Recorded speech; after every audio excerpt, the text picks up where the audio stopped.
الناس عماله تقول لك عايزين محمد الشناوي يمد ايديه يمد ايديه، اهو مد ايديه على الحكم.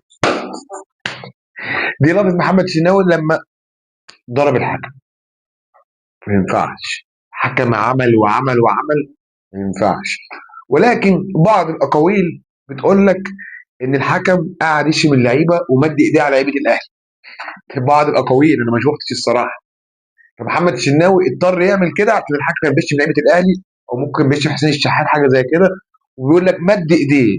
عشان كده محمد الشناوي ضرب الحكم، ضرب الحكم.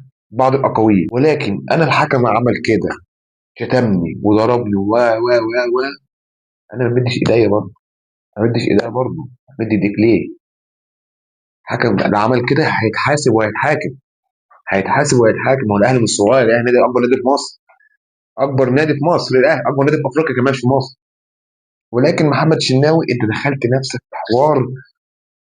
اعتقد اتحاد الكوره هيوقفك اقل حاجه 8 ماتشات، يعني السنه دي والسنه الجايه عندك خلاص شهور بقى اساسي خلاص.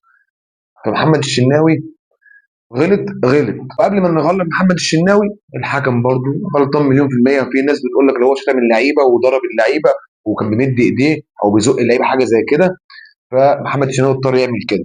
في كده الحالتين هما الاثنين غلطانين. هو كده كده الحكم غلطان في الماتش، ما كان ليش دعوه بالماتش بقى، انا بتكلم بره الماتش. دي كارثة، كارثة. احنا نوصل ما نمد ايدينا في بعض كده، دي كارثة. انا راجل اهلاوي، ولكن بقول لك بما يرضي الله.